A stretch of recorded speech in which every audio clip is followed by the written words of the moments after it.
வணக்கம் நண்பர்களே, தமிழ் பிளாசம் சேனலில் முடக்கத்தான் கீரை இட்லி பொடி எப்படி செய்கிறதுன்னு பார்க்கலாம். அதற்கு தேவையான பொருட்கள்: உப்பு தேவையான அளவு, 1 டேபிள் ஸ்பூன் ஜீரகம்,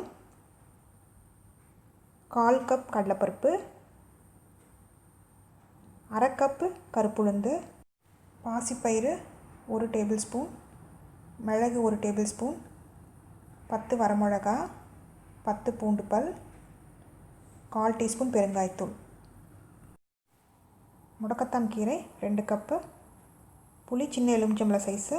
இதெல்லாம் நம்ம வறுத்து எடுத்துக்கலாம். கருப்புளுந்து சிம்லேயே வச்சு வறுத்துக்கோங்க. நல்லா வாசனை வர வரைக்கும் நல்லா வறுத்து எடுத்துக்கலாம். பாருங்கள், நல்லா வறுத்தாச்சு. இப்போ பிளேட்டில் போட்டுடலாம். கடலைப்பருப்பு போட்டுக்கலாம். போட்டு சிம்லேயே வச்சு வறுத்துக்கோங்க. கலர் மாறணும். இந்த அளவுக்கு வறுத்தா போதும். இதையும் பிளேட்டில் போட்டுடலாம்.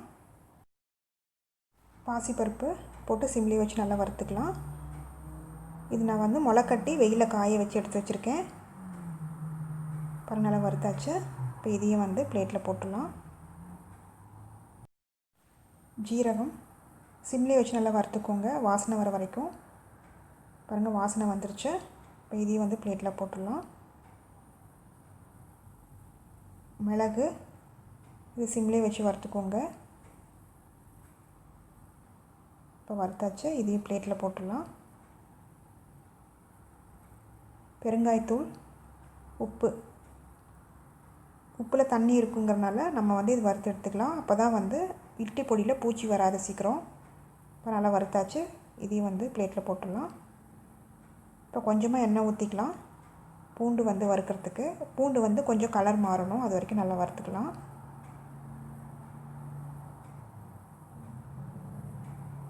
பாருங்கள், கலர் மாறிச்சு. இந்த அளவுக்கு இருந்தால் போதும். இப்போ பிளேட்டில் போட்டுடலாம். புளி சின்ன சின்னதாக இப்படி கிள்ளி போடுங்க. ஈரப்பதம் இருக்கிறனால தான் நம்ம இது மாதிரி வறுத்து எடுக்கிறோம். அப்போ தான் இட்லி பொடியில் பூச்சி விழுகாது. வரமிளகா நல்லா வெயிலில் காய வச்சிங்கன்னா நீங்கள் வறுக்க வேண்டிய அவசியம் இல்லை.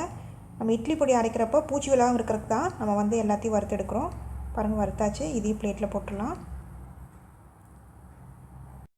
முடக்கத்தான் கீரையை 2 டைமாக போட்டு வறுத்து எடுத்துக்கலாம். நான் முதல்ல வெயிலில் நல்லா காய வச்சு தான் எடுத்திருக்கேன். சிம்மில் வச்சு நல்லா வறுத்து எடுத்துக்கலாம். ஒரு 2 நிமிஷம் வறுத்தா போதும், இல்லைன்னா கருகிரும். இதையும் பிளேட்டில் போட்டுடலாம்.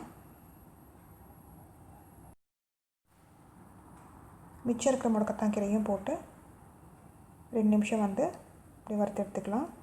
சிம்லேயே வச்சுக்கோங்க. இது பிளேட்டில் கொட்டிடலாம். இது நல்லா ஆறணும். ஆறின பிறகு நம்ம பொடி பண்ணி எடுத்துக்கலாம். நல்லா ஆறிடுச்சு. இப்போ பொடி பண்ணிக்கலாம். 2 டைமாக போட்டு பொடி பண்ணி எடுத்துக்கலாம்.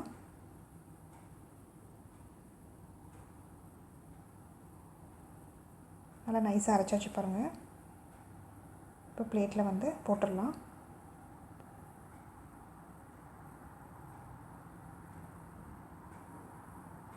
மிச்சம் பாதி இருக்குது பார்த்திங்களா, அதையும் போட்டு இப்போது மிக்சியில் நைஸாக அரைச்சி எடுத்துக்கலாம்.